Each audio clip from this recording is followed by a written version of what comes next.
In the barrage of stories, anecdotes, and news surrounding Charlie Kirk's assassination, there are some of them that I had to put on pause because, well, there were others more urgent, more important, but I needed to talk about this before we move on.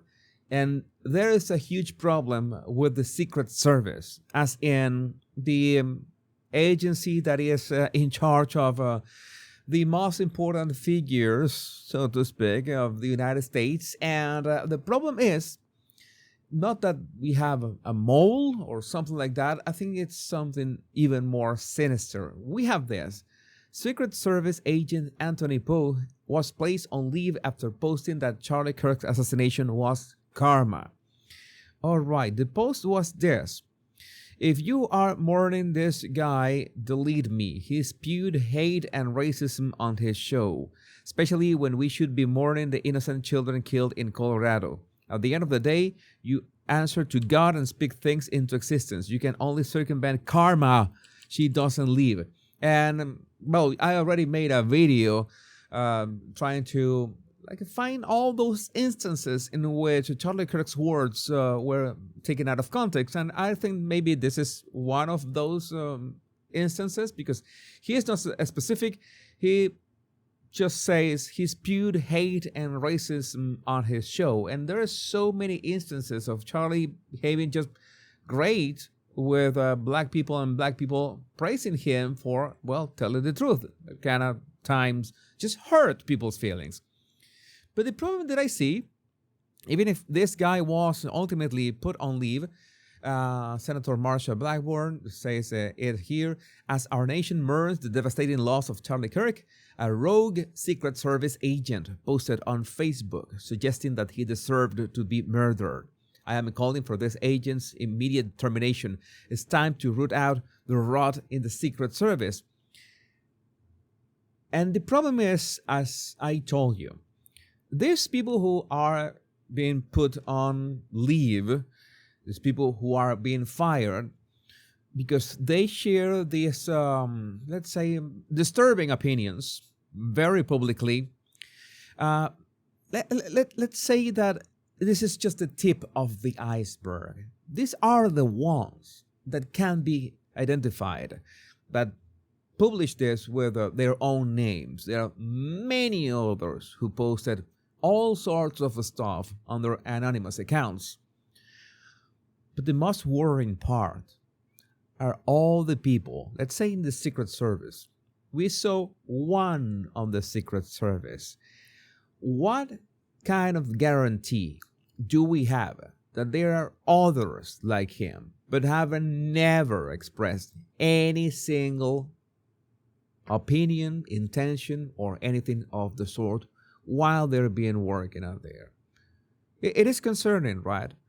What kind of values and principles do these people have? Do these people are really aware of what's going on? Do we want people like this, which we have no idea unless they come out and, well, say it themselves? We have no idea of knowing which of these people in the Secret Service can have the same opinions as Anthony Pough.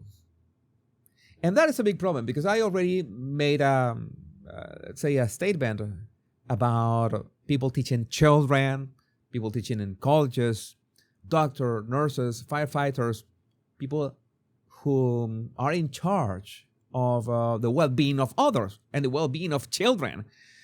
And that is concerning. But more and more and more, in more instances, we see that these threats are not in the open. And these people are in charge on very delicate, extremely delicate information. Because these are people who know the movements of the president, the movements of the vice president. Where are they going to go? With what agents, operatives? I don't know. They might have access to details that, of course, many of us don't have. But what if one of those agents which has never voiced an opinion, and maybe they share this same opinion, has some kind of contact with the outside world. You can have a burner phone for all that we get. I don't know what is the protocol of security with these people, but I do know there's a lot of ways that you can communicate with the outside world, and who knows what kind of groups. We know that this court, for example, is in the eye of the storm with all these transgender terrorist cells that apparently are in full activated mode, scheming all this stuff and using people who want to be in good graces with them. And I think that's what happened to Tyler Robinson. He made his bed, now he's lying on it. But again, imagine that this not only is the Secret Service. Imagine that this could be any area of your lives. Maybe your banker, maybe your attorney, maybe your accountant, maybe people who have access to your information.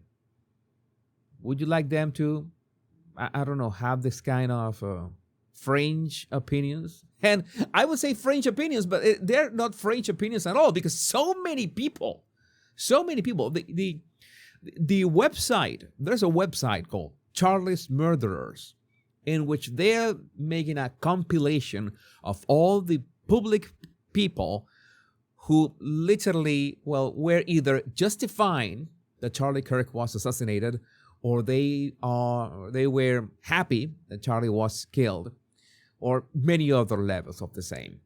And they started like with 100 of them, then 200, then it jumped in a matter of hours to 1,000, 10,000, 20,000, and now, as of the maker of this video, is a database with 50,000 people. And I want to repeat this again. 50,000 people that we know of. Maybe some of those people are going to get fired. Maybe they're going to put on leave. Maybe they're going to have some kind of punishment. We don't know. But those are the ones that are out in the open. What about those who feel the same but don't express their feelings like this? And I can understand that some of you have also reached out to me. Thank you for doing so, by the way, and expressing not only on X. You can find my account of X on Instagram and on my email. And some of you disagree with the cancel culture applying for these people. And I would say that they had no problem of applying cancel culture back in 2020 with the pandemic. They had absolutely zero problem with that. And in fact, it's like, aren't they the ones who say that words can hurt, the words can be weapons? Well, they're basically reaping what they sow on both accounts. But I think that actions must have consequences. That is one of the most important things that you learn at a very young age, right? Cause and effect. Maybe you can do what you want to do, but it's a good idea that you learn to deal with the consequences of your actions. And I think that maybe these people, I was watching a video of Scott Adams talking about this, and he was proposing a question. What is the level of hypnosis in which these people are just surrounded or drowned in?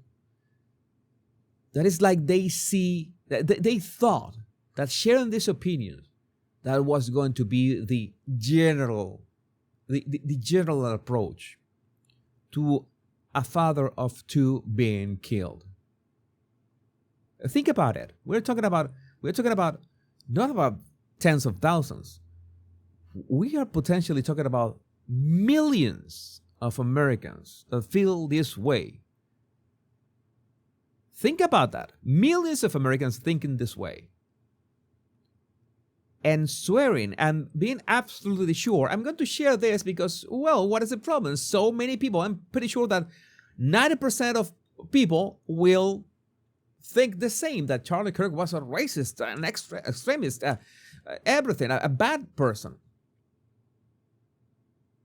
It is concerning. It is pretty concerning, and it's sad at the same time. Because in the end, I say, okay, these people have been thoroughly brainwashed. Can they be brought back from that brainwashing? I am not holding my breath. Everybody has the opportunity. I think that being exposed to more common sense, being exposed to questions, when you ask questions, how do you feel about this? When they see the actual debates of Charlie Kirk, and not only the taken out of context sentences, which is very easy to just read 4 or 5 words, maybe they begin to realize the truth. And I think that is one of the reasons Donald Trump is the president right now.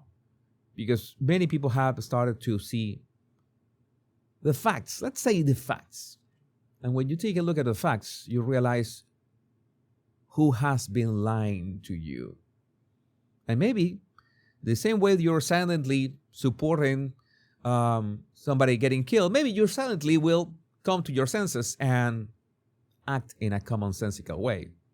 That's what we expect. But I would like to know, what do you think about this in the comments? My name is Jesus Enrique Rosas. I'm the Bar Language Guy. Much love and bliss.